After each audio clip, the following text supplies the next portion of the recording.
Hello guys, this is Preston from Kaijudo. This is Mike D behind the camera, bringing you some new tactics. Yes, we wanted to talk about these cards because we finally found out rulings for things and we'd like to share them. And I hope you guys enjoy this. Oh yeah. First card on the list is Trox, General Destruction. I'm pretty sure you guys know the ability. Cleaving Axe. Whenever this creature wins a battle, banish target enemy creature that is level 4 or less. So he literally has to win the battle. He cannot tie the battle. So if there's another 6,000 and he trades with that 6,000, he loses the battle. That is the key word right there. He loses the battle at 6,000 versus 6,000. Both creatures lose the battle. So that being said, the next card on our list is Hovercraft Blue Urgle. So if two creatures tie and they both lose the battle, that means that if you have Hovercraft Blue Urgle out and say Trox trade it with another 6,000, you would get your Trox back and the other guy would not get his 6,000 back because they both technically lost the battle. And Blue Urgle's ability is each time one of your other creatures loses a battle, it would be banished, return it to your hand instead. So he technically lost the battle, so in that case that would mean he would get returned to your hand. Y'all are up on that. Okay, so another thing that's often used with Blue Urgle is Slayers, and this card negates Slayer ability. So, Adorable Gaze for Scare Adorable Gloom Hollow. This card just keeps getting better, guys. If you're running Darkness, you probably should just be playing this card. It's so strong. Yeah, it's stupid. I thought Star Lantern was going to be the top blocker, but this thing came out of nowhere. So good. While this Adorable Gaze, while this creature is battling a creature that is level 4 or less, neither creature can be banished. So the Slayer ability happens during the battle because the battle has technically it's still going on, and to lose the battle still has to go on. So the Slayer ability activates during the battle, and you can see this on the Kaijudo website. They actually break this down for you that Scare Adorable actually negates Skull Cutter's effect of Slayer. But the other Slayers will work against it because they're level 5 and 6 right now, so of course those Slayers will work against it, just overpowering it. Isn't it different online, wrong or something? Yeah, and supposedly I tried it once. I haven't seen it exactly, but a lot of people are saying that when you swing Skull Cutter at Scare Adorable Gloom Hollow online, that it kills Gloom Hollow. Yeah, it does. I've seen that firsthand. Okay, so he's seen it firsthand, but then you go to the rules online, the little fact questions. They tell you that Scare Adorable Gloom Hollow does actually get destroyed by Slayer. So that's fourth card, Hyperspeed Dragon. I'm going to tell you a little neat fact about this. I have a video where at the end I try to explain it, but so there's a way to stop Hyperspeed's initial hit to make it your advantage. Hyperspeed says, while you have another armored dragon in the battlefield, all armored dragons have fast attack. So if you have this on first, and for say you put down another dragon, I don't know, Tatsurion the Unchained comes to mind for me. So you have Tatsurion the Unchained, and then you swing with Hyperspeed first, and they block Hyperspeed, and Hyperspeed gets destroyed. You cannot swing with Tatsurion the Unchained. So they just stopped your swing with Tatsurion the Unchained. He no longer has fast attack anymore.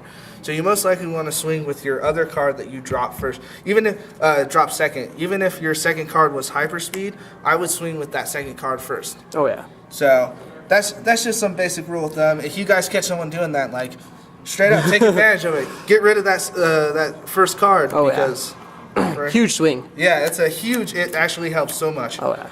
Okay. On that note, on the fast attack note, we have our other favorite card, Skycrusher's Elite. Skycrusher's Elite says whenever one of your creatures that has power 2,000 or less enters the battle zone, it gets fast attack until the end of the turn. So let's say you put Skycrusher's Elite down, and then you play Scare Adorable Gloom Hollow, and then you play, and you have to do it in this order, guys. You have to do it in this order for it to work out. Oh yeah. And then you play Essence Elf. Your Scare Adorable Gloom Hollow in your Essence Elf at that point have fast attack for the turn. So you you just create it like it's because once it enters the field, it's not like it has to for the turn. It has to have 2,000 power. It says once it enters the field. So also your power attackers work at that point with fast attack too. It's actually very very important that can win games actually having the Essence Elf come in later than the other creature. I've seen it happen. It's actually a really cool concept. And it actually makes Sky Crusher's Elite a little bit more viable. Oh yeah, super strong. Also, like with Blastforged Slaver too, you could like swing down Super Bazooka Volcanodon, and then after that play Blastforged Slaver, and now you have a 7,000 basically Super Bazooka Volcanodon. That's so strong. Yeah, that's awesome. So I never realized that. This guy actually is pretty cool, and you have to do it in that order, guys. So the order has to come. So, but if you played Blastforged Flavor before you played Super Bazooka Volcanodon, then your Super Bazooka Volcanodon would not have haste. Exactly. So, yes, order of play actually does count right now in this game. In our last card, which I thought was interesting, for all you people that have not played Duel Masters, this card is Return. This is my favorite looking card. This card is just by far one of the coolest cards. Definitely is. I call him the Infinite Bounce. Infinite Bounce is because Frenzied Strike. When this creature enters the battle zone, you may return 2 target creatures from the battle zone to their owner's hands.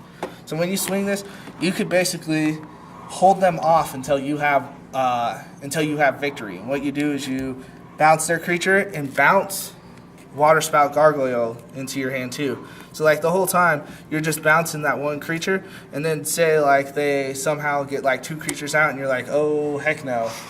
You just bounce both of those, and then you have that field presence still, and you can go for victory. But it's a potential infinite bounce. Definitely. It gives you a lot of control. I know it's 8 for an infinite bounce, and I know you're thinking, but at a point in late game, depending on what kind of decks you're playing, if you're playing like a good like hyper speed dragon per se, those dragons all cost a lot of mana. So being able to infinite bounce until you get a little bit more control onto the field will actually help you in kind of maintaining victory, if for say, or it might just buy you time for a later death, God forbid. But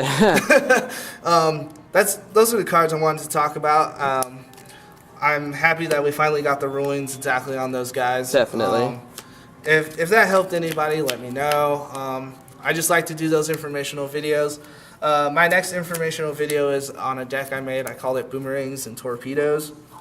And it uses Hovercraft Glurgle and Sky Crusher's Elite. Ooh.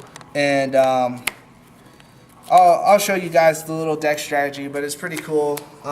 It worked out at one of our tournaments. We just had a tournament, right? Mike placed top. Yep, it was Sunday. Awesome. It was an awesome little tournament. We're doing like box tournaments. So, it's pretty sweet. If you guys are in Denver, it's a $5 entry fee. It's cheap.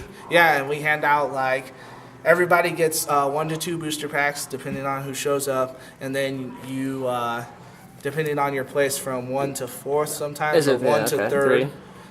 You get a certain amount of booster packs split up from a box. Yeah. So I won like 9 on Sunday with that blue-white control. It was pretty sweet. It's actually really cool. We're trying to get this game to grow in Denver, so please swing on by. Definitely. And leave comments below. This was Denver Kaijudo. Be sure to like us on Facebook, follow us on Twitter, and subscribe to us on YouTube, guys. Peace. Peace out.